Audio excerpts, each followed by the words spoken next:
Well, good morning, everyone, or good afternoon, depending on when you're watching this. My name is John High. I'm the Chief Strategist at VC3. So that title I know probably doesn't help you know what I do here, but I do a lot of different things. But my main job is to integrate companies that we have acquired or partnered with into VC3 to grow VC3's footprint. But I'm also involved with cybersecurity, business continuity planning, professional services, pretty much anything. That the title like that gives you a chance to fish in a lot of ponds. So I've been in IT for 27 years. I started when I was 12, and so grateful to be here, and hopefully I can add some value through this webinar. So we're going to talk about mobile workforce. All right, and obviously we're in mobile workforce model. We've had to. It's been imposed upon us. But there's a lot of value in that maybe you haven't had an opportunity to recognize, or maybe you have, but we're going to talk about not only is there value today, but there's going to be value when we're back to normal, whatever that is, when in the future. So let's get right into it. So first, let's talk about the why. The total value of a mobile workforce. What is the value to you as an organization? And we'll talk about the what. It's not all black and white. There's plenty of gray here. A mobile workforce can be a hybrid workforce. And then who, it's great for some organizations. It's easier for an organization like us. We're in IT support. We're somewhat agile in that respect. So it's easy for us. It's not so easy for other types of organizations, such as municipalities, for example, that have public services running out of that building. And so we're going to talk about that a little bit. And then some of the steps that you need to take to get to the point where you can evolve to. So we'll get there. So first, let's talk about the value. You're going to have, you may have already recognized this, more productive employees. And that's going to be a segue into, more time working. Now, this is a balancing act, right? So like, for example, I've been coming to my office for the last week just for a variety of reasons. My timesheets per week are about 5 to 6 hours less than when I was just working from home. Because you work from home, get up at 6, quick coffee, get ready, you're online by 6:30, you're working solid till lunchtime. Lunch is probably 20 minutes, back online, working till 5:30. All of a sudden, it's easy for that timesheet to be more. Now with coming to work, I'm driving, I'm taking a walk for lunch, I'm going out and getting lunch. So there's a trade-off. Now, the balancing act is work-life balance, right? You can't have your people automatically start ratcheting up, working 10 hours more a week, and have there not be an impact to their mental health and their stamina and their morale. So you have to work that out and have that balancing act. So what you find, though, is that employees that have things like longer commutes or rough commutes or whatever, they're going to be more inclined to stick with the organization longer because they don't have to deal with, the things that they dealt with before. So that's where you can really play this into your advantage. Again, being mindful of work-life balance. And then,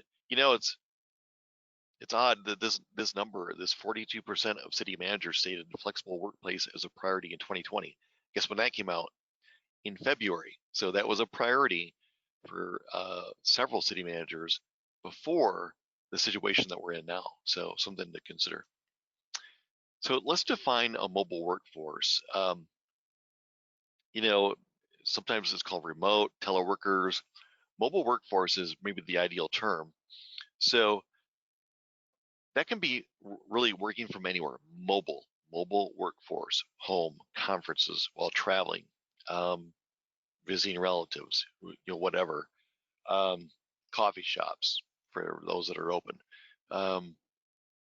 This is the ability to access the applications and the data that you need to do your job to complete the tasks that are assigned to you within a time frame and in the manner in which they need to be completed. So that said, it's not all of one or the other. It's not you're only mobile or you're only in the office. A mix makes a lot of sense. As an example, VC3, we surveyed our employees, this is maybe back in like May, June, about how many people want to come back and to what level once everything kind of opens back up. And the overwhelming response was about half would just as soon stay working from home somewhere between 3 and 5 days a week. So we don't expect, once normal arrives, we don't expect to be back to the way it was with everyone in their office. We expect to reclaim workspaces, and we don't need to expand our leases for floor space. And I think you're going to find the same thing. And hopefully, in talking through the matters on this presentation, you'll find that maybe that's good. You can really get benefits from people working remotely, and you can track those benefits, and you find it works ongoing. Number of our clients were not really considering, enabling mobile workforces until now. I mean, it's been imposed upon them. They realize, hey, this works pretty good. We're gonna keep doing it. So this is really, it's opened our eyes and our clients' eyes to a lot of possibilities. Let's look at some fit considerations. So culture. I did a webinar a while back, and I talked about how not every organization in the DNA of the culture is wired to be able to handle this. Is that you're used to having people in the building, walk up, talk to them, track their work through a means that is collaborative and in person, and maybe it's at a conference room table, whatever else. The remote nature of things obviously has thrown a monkey wrench into that. So culturally, some of you have had to adapt more than others to accomplish this pivot to remote work. But you lose some things, right? So water cooler time, beer 30, management by walking around. Those are things that are either very different or gone in this remote model that we're in now. The job type, some job types are very collaborative. I have found that the collaboration possibilities in video chats is actually better. It's easy to just get a bunch of people in the room for 15 minutes, 20 minutes, or the video room, and have that collaboration. Whereas before, is there a conference room available? Are we all available? Can we do this? And you never meet for 20 minutes. You meet for 45 minutes or an hour. So there's actually a lot of benefits to doing it the way it is now. Personality, unfortunately, not every employee is wired to be alone and to work remotely. That personal accountability is not there. The discipline is not there. I mean, there's a lot of articles that came out in March and April about, hey, you should still get up at your normal time. You should get cleaned up. You should dress like you're going to work. And yes, it's all very good advice, but not everyone can take that. Maybe there's bad situations with their productivity with kids at home, or they're in a loud environment. It's not conducive to them doing their job. So there are those situations, but ultimately it comes down to their personalities. They have the personal discipline to be productive remotely and on their own. Then we can get into the whole thing about KPIs and tracking, which we'll do in a minute. So how do you do this? Like anything, right? You start, crawl, walk, run. You don't just sprint into, the epitome of this mentality of what to do and how to handle people and everything else. And what you're going to see is you're going to see a theme that as I talk about these things, you're going to see the same word come up: cybersecurity, cybersecurity, cybersecurity. So I don't mean to fire and brimstone you about this, but I want you to know that in this day and age, that cybersecurity is it's like the layer around everything we talk about. It's got to be part of what we do. So you'll see that come up here as a theme. So the mobile workforce, let's look at the crawl, get started. Remote access. There's things like virtual private network. That's the old Dick Tracy secure channel for communication. Is there, an employer or employee-owned computer that kind of dictates what you do? Remote access is not new. We've been dealing with this for 20, 25 years. Now, maybe it's not remote control of a PC like it used to be. It's more multi-tenant like our VOA solution now that many of you have. So remote access is that critical step to enable a mobile workforce. Then it's communication. I've got video call platform. I will say that we have all been doing con calls for years, right? And what happens on a con call, especially if you're not talking or being talked to, you're reading what's on your desk, you're checking some emails, you're doing things like that. And if you have video enabled, you can see facial expressions, body language, you can see if everyone's engaged. Video adds a huge level of engagement and quality to the communication. But you gotta have a good setup, right? Good camera, good audio. You can't be running off a little pinhole mic on a super small laptop. It's not going to work. So, and then there's that term we talk about, cybersecurity. So, antivirus, anti-spam, updated patching. Patching is not about fixing stuff anymore, although that does happen. Patching is about making sure that you are secure. So patches come out in mass, at least weeks to months at a time. Multi-factor authentication. Multi-factor authentication is something you know, something you have, and something you are. So two of those three things is multi-factor. It's like a password you know, and maybe like a little USB token, something you have. Those are two factors.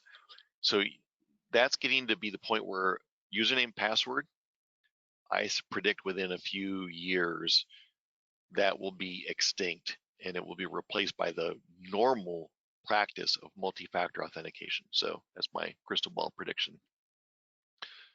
Mobile workforce, the walk part. Then it's task management. Like you need to know, if you're a manager or a leader, you've assigned tasks to someone and they're working from home. You have to have a way live to know they're doing their job, doing it the right way, doing it on time, and you can measure that. So you got to have a tool that enables you to do that. You got to have training on the tool. You can't just buy it off the shelf and know that 4 other places that you know of are using it. You have to know how to use the tool and to manage from it. Communication, again, we talked about the video before, but you got to have policies and procedures. I mean, there has to be some governance over how communication is done in the company.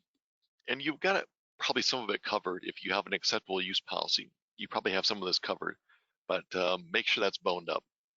A chat tool, a chat like instant messaging chat. It's so prevalent, we have 2. So it's critically important, and it really enables a lot of good communication and collaboration. And then minimum internet speeds requirements. I mean, some of you might, or your people might be in really rural areas and the internet connection might be slow, might be satellite with a lot of latency. All of this is only going to be as good as the quality of the roads and the conduit to make that connection. So that's got to be done. And then there's that favorite word again, cybersecurity. So employee awareness training, that's teaching people how to recognize a phishing message, a ransomware attack, different kinds of threats and threat vectors. We were doing that when people were in the office. It's critically important to do it now because people can bring on the wrath of a ransomware attack as easily from home as they were in the office. So if they invoke a problem, it's not just their home PC. If they're connected to the mothership, it's going to get there too. Data controls and permissions, not allowing someone to have more privileges or permissions than they should have. That helps mitigate the spread of a threat. And then having control over the devices. If the organization owns computers, the devices, you have the right to have full controls and lockdown on those devices. So then the run, right? The run is you have these KPIs, those key performance indicators, those metrics, and 1 to 3 KPIs per position makes a lot of sense. That allows you to know, hey, this person, this function is creating the kind of output that I need, and I can track that. Like just this morning, I worked on a dashboard for one of our teams, and it allows that team to log in online or get a report in their email every day for exactly where they stand with their hours and all the different projects that we have in flight. So dashboarding is critical. And then you can craft your meeting rhythms and your agendas around how you work around those KPIs and the achievement of the KPI metrics that you want. And then last but not least, our favorite term, cybersecurity. So remember I said it's the layer around everything that we do. So remote user controls with monitored access. You, especially if you, the organization, owns the computers that your employees are using, whether they're using them at home or not, or even if they're using their home computer to connect to you, for you to allow that access, you have the right to control that access and control the traffic and the methodologies used to make sure that it is secure. Mobile device management plan. I mean, if a person's sensitive emails, business emails, are on their phone and their phone is stolen, then what? Do you have a PIN code or a fingerprint scan to unlock your phone? If you don't, consider this. Is your business email or any of your files tied to your phone? If they are, someone could pick up your phone out of a parking lot and have access to all your stuff. So bear that in mind, that mobile devices nowadays are as critical to secure as computers, laptops, whatever else. And then encrypting all that data. So when data is stored on your servers at the office or in the cloud, if you're doing that, it's encrypted.